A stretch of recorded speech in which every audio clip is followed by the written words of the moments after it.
The second my ex locked eyes with the judge and said, "She's unstable. He lies to our daughter. I want full custody," I felt the air leave my lungs. He said it so casually, like he was reciting the weather. And the judge, well, she looked like she believed him. I wanted to say something, scream, defend myself, anything. But nothing came out. I just sat there in that stiff courtroom chair, my heart pounding, completely frozen, while the man who once whispered he loved me painted me like some threat to the only person in this world I truly live for, my daughter.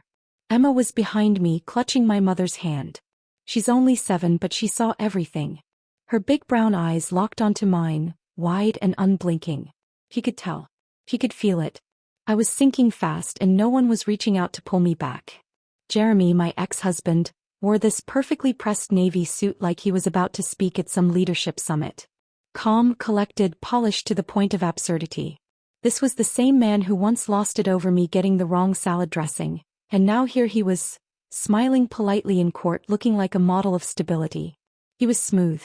He always had been. That was half the problem. Then the judge asked if I had anything to say in return. I opened my mouth, but all I managed was a shaky breath. My lawyer gave me a quick glance. No words, just silence. The whole courtroom felt like it was holding its breath. My hands were shaking. I could feel myself slipping, like I was seconds from losing my little girl, and no one could see the truth behind all this performance. But then I heard a voice, quiet, clear, and stronger than it had any right to be. "Your Honor, I brought a video from Daddy's phone. I think you should see it." Everything stopped. Heads turned. The bailiff looked thrown. And Jeremy, his face went pale. For the first time all morning, Judge Harper looked genuinely surprised. Emma stood up, holding her pink school tablet in both hands. She wasn't crying. She wasn't even nervous. I'd never seen her look so sure of herself. She stepped forward, past the rows of benches, past her father, then handed the judge the tablet. I hadn't even known she had it with her. I didn't know what she'd recorded or how she got it, but I knew in that instant, everything had just shifted. The judge took the tablet. "What's this?" she asked. Emma's voice didn't waver. "From last weekend. Daddy said those things when he thought I was asleep. But I wasn't. He was really angry. I thought, if you didn't believe Mommy, maybe you'd believe him." My heart cracked wide open. My daughter had done what I couldn't. She stood up. She told the truth. And just like that, the courtroom, this cold, intimidating space where I'd felt invisible, suddenly belonged to her. But before that moment, before the courtroom and the suit and the silence and the judge's icy expression, it had just been the two of us. Me and Emma. Our place wasn't much. 2 small bedrooms, 1 squeaky bathroom, and old wood floors that creaked if you so much as tiptoed after 10 at night. But Emma loved it. She called it our nest. She said the pink curtains in her room made it look like a cotton candy cloud. Most nights she'd lie on her bed clutching her stuffed penguin Marshmallow and beg me for 2 bedtime stories instead of 1. I always said yes. I worked from home as a freelance graphic designer, which barely paid the bills but kept us afloat. My mom, Sharon, lived just a few blocks away and helped out when I was swamped. She's the kind of mom who never says the perfect thing but always shows up. She'd drop by unannounced with lasagna, scrub my kitchen sink when I wasn't looking, and whisper, "You're doing better than you think, Lindsay." And for a while, I believed her. Emma was 7, bright, tender, and so perceptive it made grown-ups uneasy. She'd ask the kind of questions that made you think twice before trying to dodge the truth.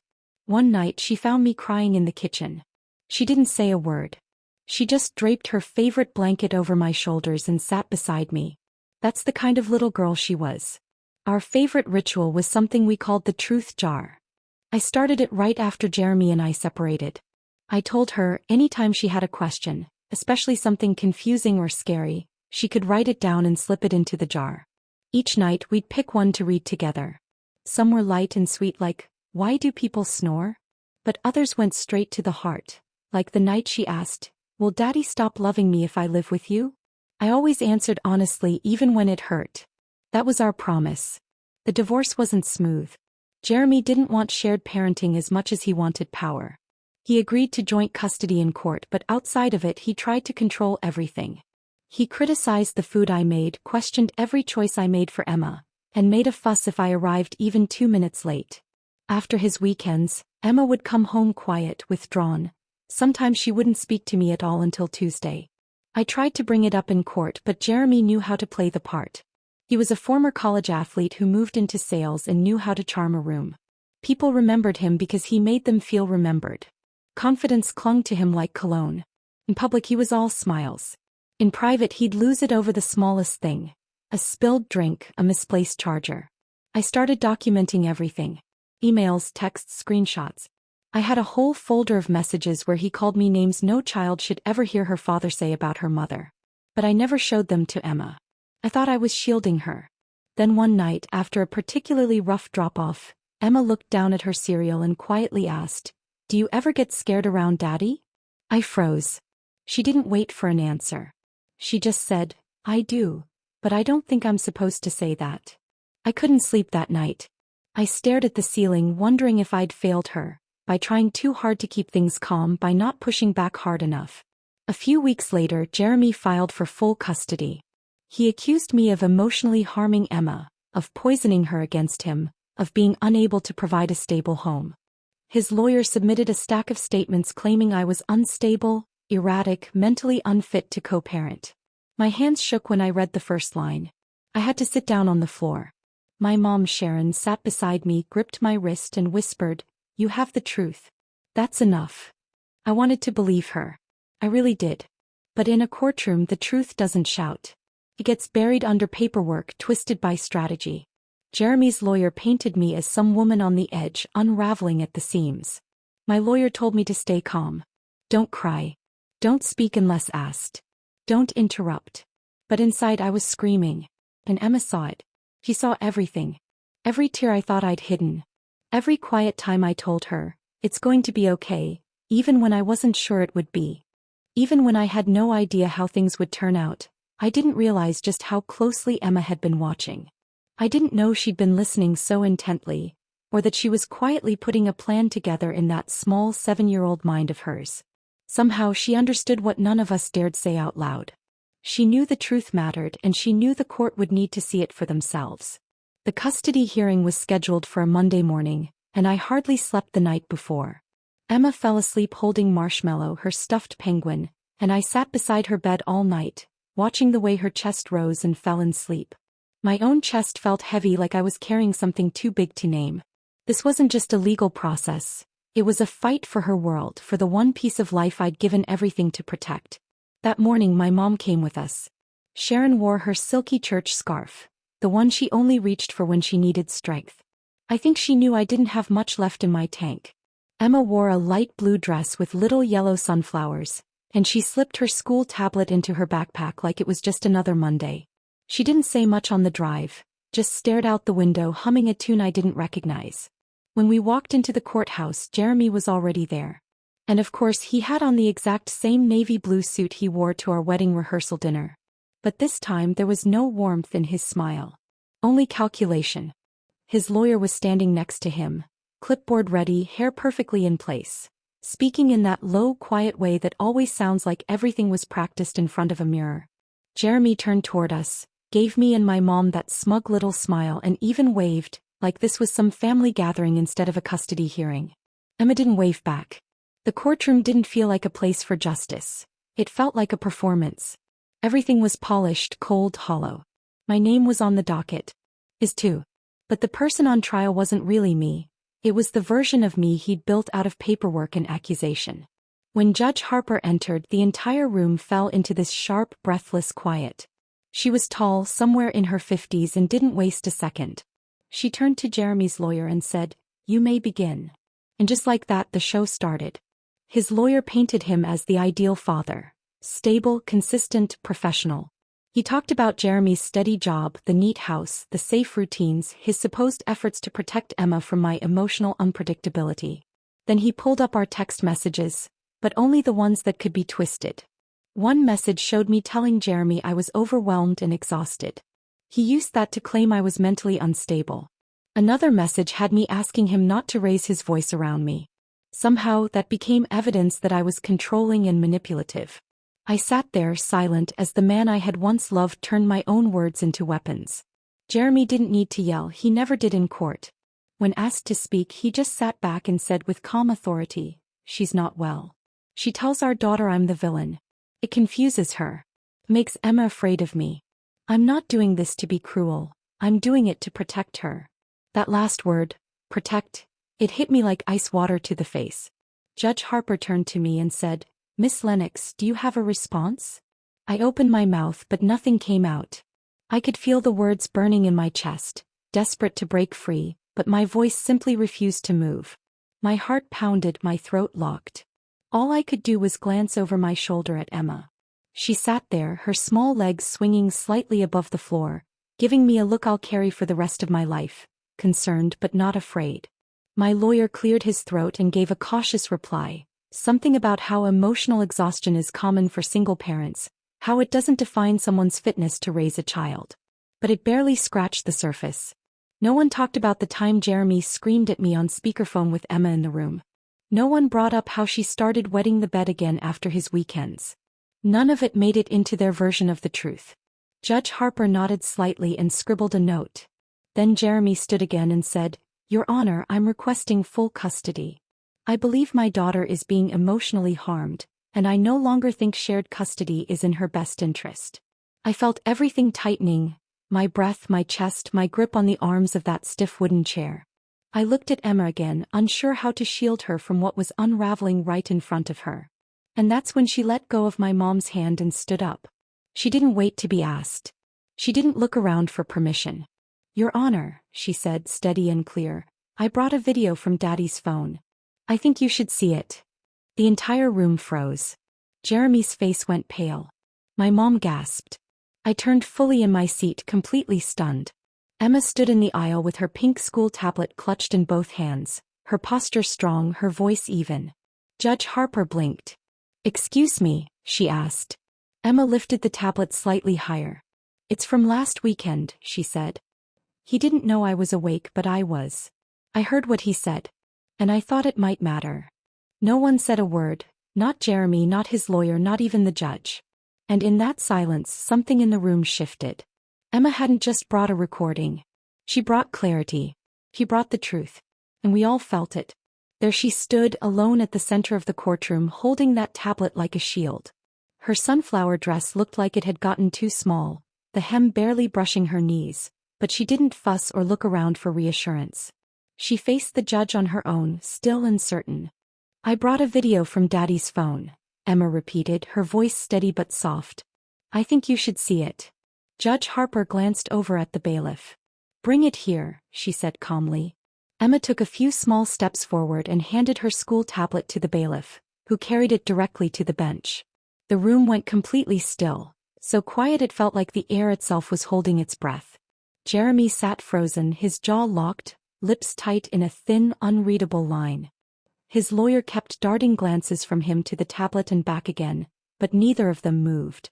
Judge Harper turned the screen toward herself and pressed play. For a few seconds all we could hear was the ambient background noise, the kind of low hum that creeps in late at night when everything else is quiet. And then, his voice. Loud. Nothing like the calm, polished tone he'd just used in court. It was him, there was no mistaking it. He was yelling. "You think you're so smart, huh? Go ahead, tell someone.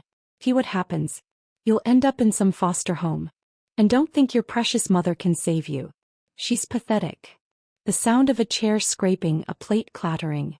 Then Emma's small, shaky voice. "I'm sorry." He snapped back instantly. "Don't talk back. You're lucky I even let you come over. If you say a word to her, I swear." The judge paused the video. The image froze. She didn't say anything at first.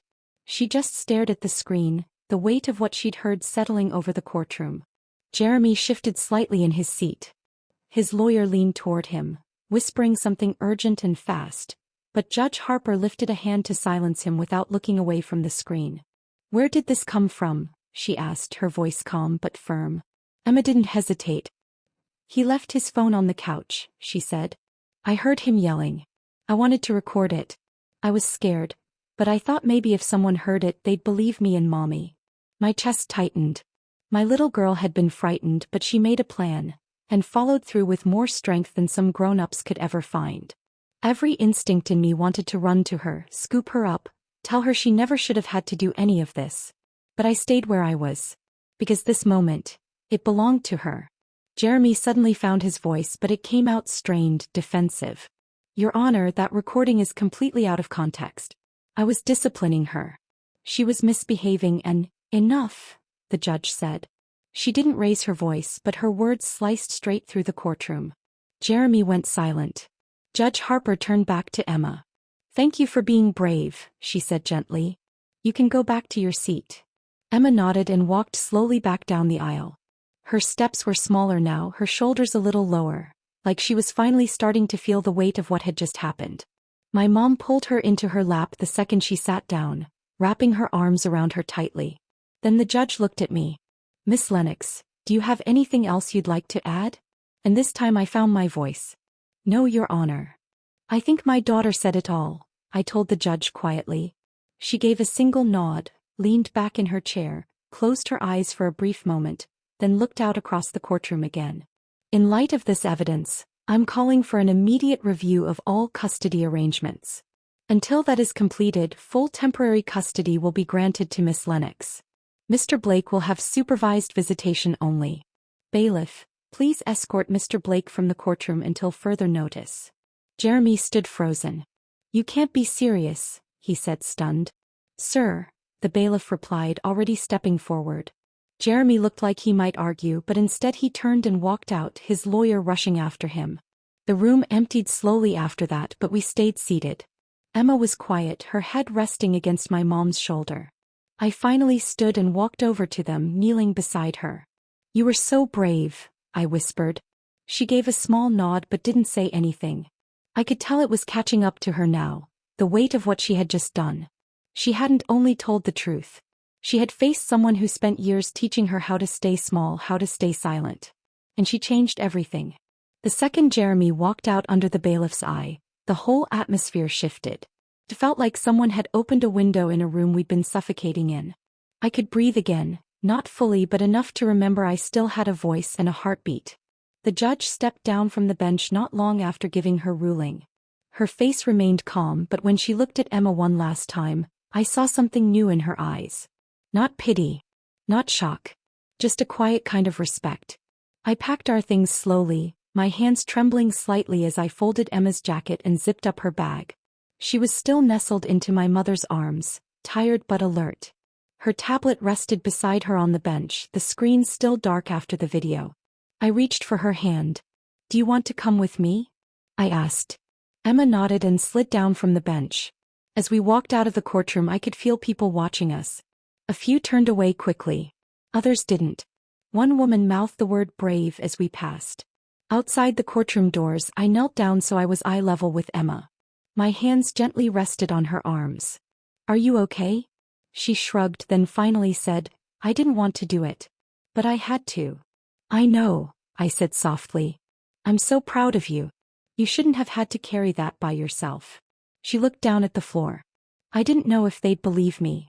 My throat tightened. They did. Because you told the truth. And because you were strong enough to speak up when no one else could.